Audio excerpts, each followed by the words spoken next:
ယေရှုနာမနဲ့အားလုံးမင်္ဂလာပါ။မင်္ဂလာပါ။ဘုရားတော်တန်တော်နဲ့ဖြစ်ပါတယ်ကျွန်တော်ကဒီမျိုးနဲ့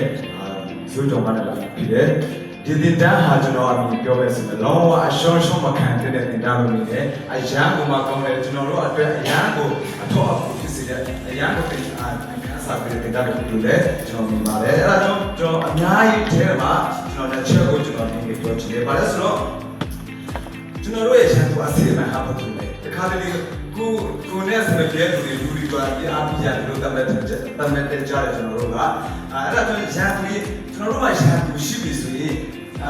ရန်သူရဲ့ဤဘီလိုဟာရန်သူရဲ့တက်ခဲချင်းကိုကျွန်တော်နားလည်ဖို့လိုတယ်စစ်တပ်တရောဖြစ်မယ်ဆိုရင်စကန်တစ်ခုတက်တော့မယ်ဆိုရင်ရန်သူရဲ့ဤဘီလိုဟာရန်သူဘယ်လိုနေလဲရန်သူဘယ်လိုဘယ်မှာအားနဲ့လဲဘယ်ဒီမှာလောက်တဲ့ဆိုတော့ရန်သူရဲ့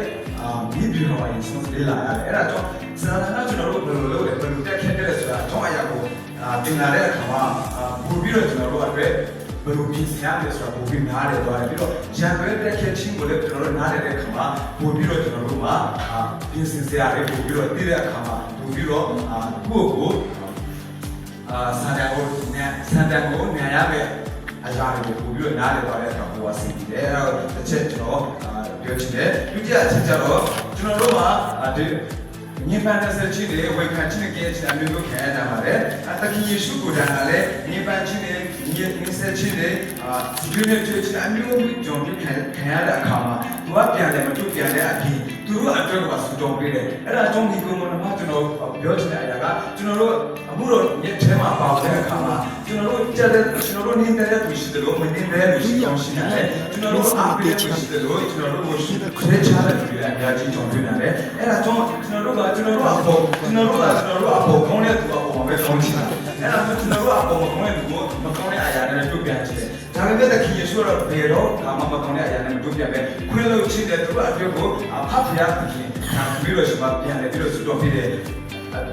ဆိုတော့ကျွန်တော်တွေ့ရတဲ့အတွက်ကျွန်တော်တို့လည်းခရစ်တော်ရဲ့သားဖြစ်တဲ့အားလို့ဆိုတာခရစ်တော်အမှုအချင်းကဲတော့ကျွန်တော်လည်းပြောမှဖြစ်တယ်အဲ့ဒါကြောင့်ကျွန်တော်တို့နဲ့မတည့်တဲ့လူတွေကျွန်တော်တို့ကိုအရာတွေပြတဲ့လူတွေကျွန်တော်တို့နဲ့အချင်းပြည့်ရှိတော်တော့ခရစ်တော်နာမအကျွန်တော်တို့ချစ်ချင်းတောင်းကြတာကိုခေလို့ကိုသူတို့အတွက်ဆူတောင်းပေးတာကိုဒီမှာဓမ္မအရေးကြီးတဲ့တိခါဆက်စစ်ချတဲ့ဒီခါစားအပြီးအများကြီးတည်ကြပါပါတယ်ဆိုတော့နည်းနည်းပြောချင်အောင်ကိုကြည့်ပြပါတယ်